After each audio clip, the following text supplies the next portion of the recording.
Most of the information that you will hear on this video will come from a text that was written by Lieutenant Commander James G. Haydenrich. He done extensive research on the life of Hopley Yeaton. Hopley Yeaton was born in 1740 as a third or fourth generation New Englander in either Newcastle or Portsmouth, New Hampshire.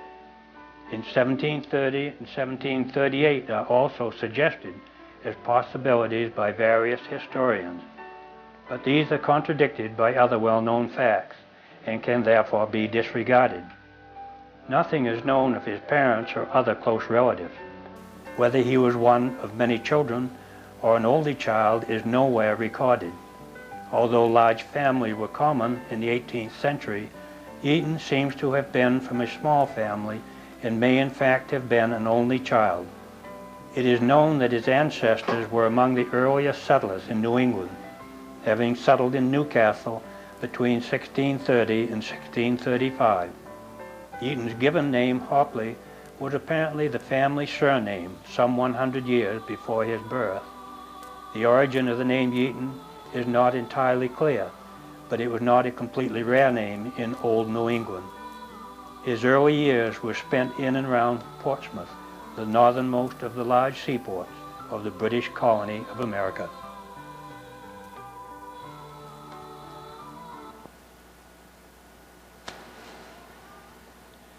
The following slides were taken at North Lubec on land formerly owned by Hopley Yeaton.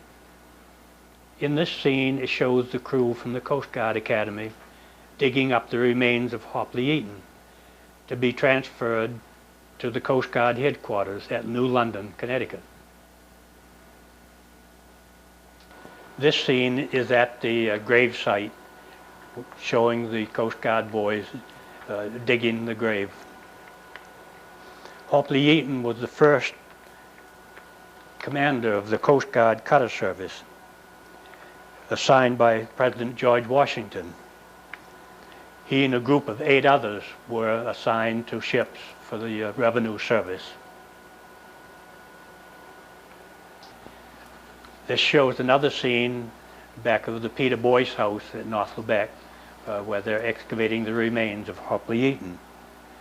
On March the 21st, 1791, President Washington and Secretary of State Thomas Jefferson signed the first commissions of the officers of the Revenue Marine Service. Hopley Yeaton again headed the list of 8 men who were commissioned as masters of revenue cutters on that momentous date. Another scene of the excavation process at North Lubec.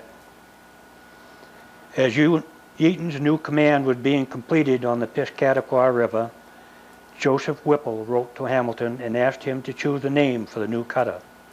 The name Ferret was chosen, although the reasons for choosing this particular name are unclear. A ferret is a molish animal, and to ferret means to search about. In any case, the name was not an uncommon one during our colonial days and during the early years of our independence. Prior to Yeaton's first voyage in Ferret, he personally arranged for proper rigging and sails for his ship. In his anxiousness to provide the ship with the best of sails and equipment, he expended some $300 more than the limit the Secretary Hamilton had set. His action was severely criticized by Hamilton, but was staunchly defended by Collector Whipple. Mr. Whipple remarked on Yeaton's actions as one of his frequent communications with Alexander Hamilton. I must impute my confidence in Captain Yeaton and his zeal for the good of the service rather than his extravagancy. After the ship had been fitted out with all that she required except her swivel guns, a delivery of 10 muskets and 10 pairs of pistols was received from Boston for the Ferret. These weapons were in a very poor condition and to be completely refurbished before they could be used. No doubt they received careful attention, since they were the only weapons carried by the cutter on her first cruise. The swivel guns were not put on board until some time later in the year. Ferret's swivel guns are now a part of one of the first legends about the revenue cutters. Like all legends, the origin of this one is unknown, but it has been reported in several sources. This is another picture showing the excavation and they're pretty well down to the top of the original casket. And here is shown the Coast Guardsman cleaning off the top of the original casket. The swivel guns for the Ferret were ordered from a foundry in or near Philadelphia. Much of the Delaware Bay area at the time was a hangout for the smugglers and rowdies of the day. A group of 6 smugglers learned from their grapevine that the swivel guns for the Ferret were to be shipped by wagon from the foundry to Portsmouth. This bit of news elated them, and they made plans to hijack the guns from the wagon somewhere between Philadelphia and New York City. By stealing the guns, they would accomplish 2 separate and important missions. They would deprive a revenue cutter from receiving her guns, thus making her much less effective in protecting the revenue. They would also obtain for their own illegal fleet some excellent guns which could be used as protection against the revenue cutters that might try and seize them. This shows the top of the casket that's being exposed by the Coast Guardsman.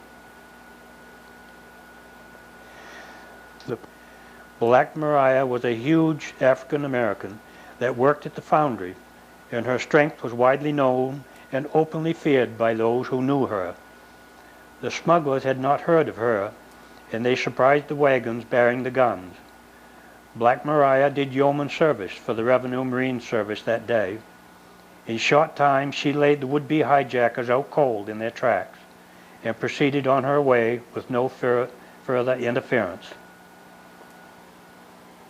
Another scene at the gravesite at North Lubec, exposing the casket of Hopley Yeaton. In later years, Black Maria's fame grew, and she was chosen as the woman in charge of Philadelphia's first police wagon, from which her real fame ensues. Even today, a police wagon is called a Black Maria. In September 1791, Whipple learned that a British public vessel in Nova Scotia or Newfoundland carried the name Ferret. He drafted a note to Alexander Hamilton expressing his feelings that it was improper for a cutter of the United States to bear the same name. In his note, he asked Hamilton to provide a different name for the American cutter. The name finally chosen was Scammel, and it is quite possible that Yeaton and other of his fellow townsmen may have been the ones who suggested that particular name. And this slide shows the cover of the casket that has been removed. This slide shows the open casket and the remains of Hopley Yeaton. The cutter Scammel, with Yeaton as her master, plied the waters and harbors along the coast of Maine from 1791 until the cutter was sold in October of 1797. Scammel pursued and subdued smugglers all along the coastline between Portsmouth, New Hampshire, and Calais, Maine. But most of the smuggling activity centered around Eastport in the northern portion of Scammel's patrol area. Close proximity to Canada made this remote area ideal for illegal trade. This is another view showing the open casket with the remains of Hopley Yeaton. Hopley Yeaton again felt the call of duty, knowing that most of the smuggling activity was being carried on in the area of Passamaquoddy Bay. He kept his vessel on that station for long stretches of time. Visits home to Portsmouth became less frequent. His loved ones did not see him for weeks or months at a time. 1791 and 92, Yeaton sold his comfortable home in New Hampshire and moved his family to Eastport, where they lived for some months in their home now referred to as Spate's house. This slide is a picture of the Eagle, the Coast Guard's square-rigged sailing vessel. Less than a year after Hopley Yeaton started duty in the Passamaquoddy Bay, Yeaton received a grant of 100 acres of land on Seward's Neck on the mainland south of Eastport. The grant was number 20, and the deed to the land was given to him for $5 plus the cost of surveying the land. On this wooded property he built a large home which commanded a splendid view of Cobcook Bay and the entrances to Lubec and Eastport. Today, only the foundation remains of the home. The view is still quite splendid. Another slide showing the side view of the Eagle, the Coast Guard cutter. For his ship, Yeaton built a dock, which he called Constitution Wharf, and it was from this locale that he set forth on his many long revenue-protecting patrols. The dock was built in what was now known as Globe Cove. This is another view of the Eagle as she is moored in Johnson's Bay. President Jefferson took a drastic and unique step against the smugglers in Passamaquoddy Bay. He ordered the Navy to assist the revenue cutter service. This marked the first and perhaps the only time in our history that the Junior Sea Service was requested to aid her more mature, though smaller sister.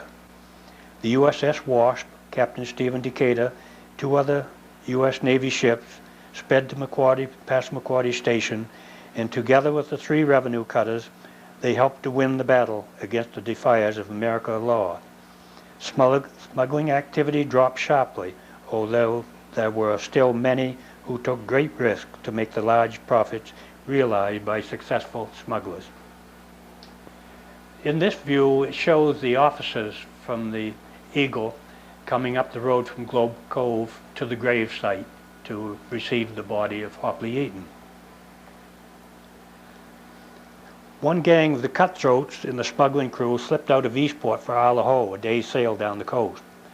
Once there, they hijacked a cargo that had been confiscated by the customs officers.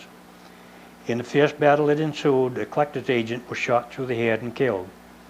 The Eastporters made hasty sail for home. They did not get there.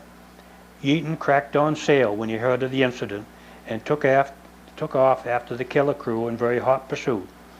A short skirmish ended in complete victory for the revenue cutter, and the 14 men of the smuggler ship were thrown in irons and brought to Castine for trial and imprisonment. This picture shows removing the remains and placing them in a body bag.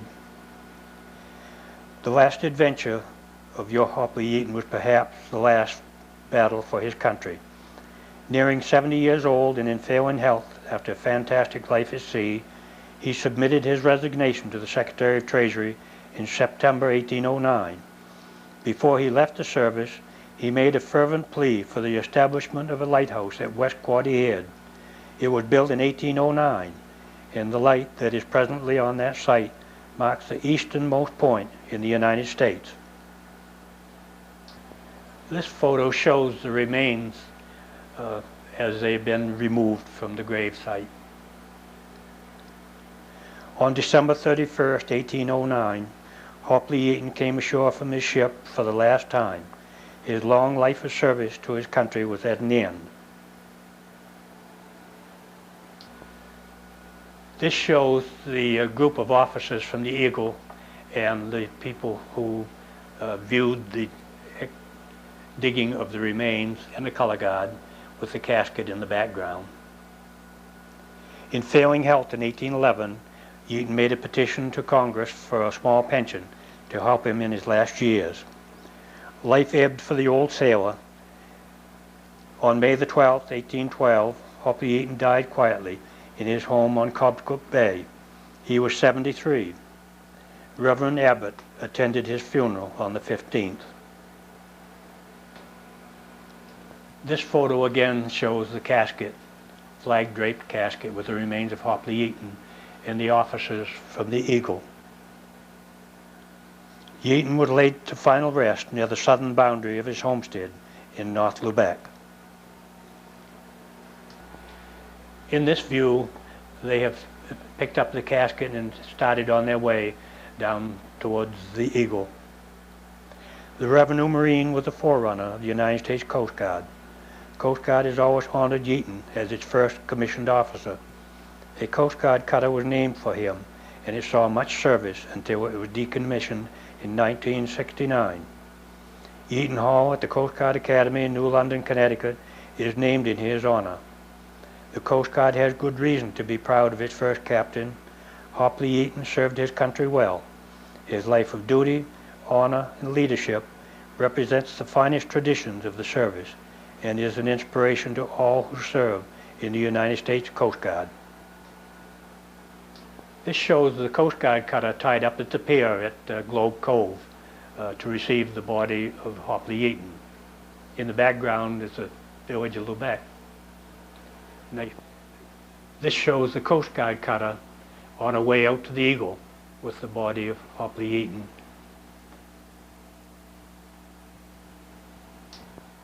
This is a side view of the Eagle moored in Johnson's Bay, waiting the motorboat that's carrying the body of Hopley Yeaton. This shows the Coast Guard cutter as it's left the wharf with the body of Hopley Yeaton. Notice in the background the sardine factory owned by the Lawrences at North Lubec.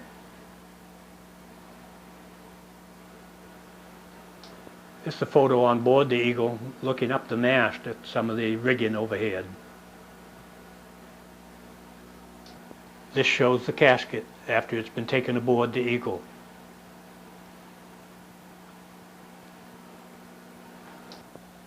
This is another photo aboard the Eagle.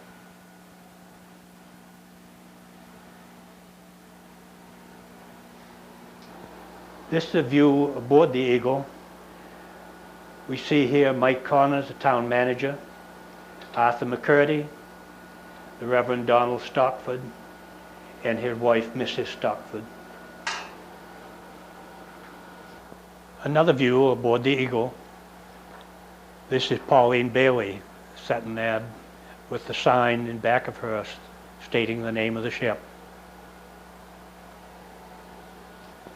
This is the view of the after end of the Eagle, showing the 3 wheels for steering and their binnacle.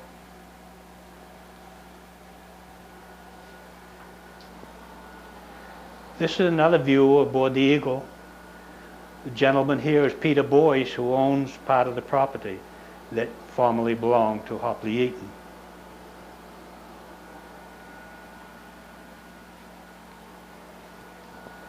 Another view of the Eagle showing the flag-bound casket, and Jim Bates, one of the bystanders here.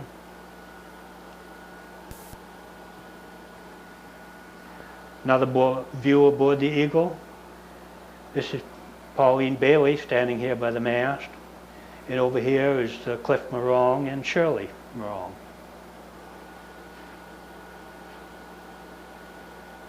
Another view aboard the Eagle, showing a part of the flag draped casket. Arthur McCurdy here talking to the skipper, and they're looking at a plaque, a commission of Hopley Yeaton that's presently in the town office. Another picture, the side view of the Eagle moored in Johnson's Bay. This view shows the sardine factory of North Lubec Manufacturing Canning. It was owned by the Lawrences, as taken from the Coast Guard cutter. This is the view of the village of Lubec, as taken from the deck of the Eagle.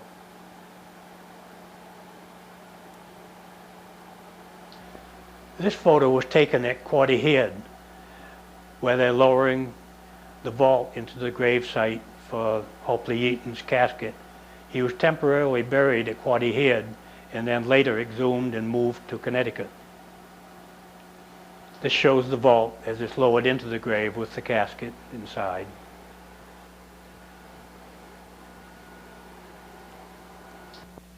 This is another view of the burial site at West Quoddy Head. This is another view at West Quoddy Head. They're covering the vault over, filling in the grave site.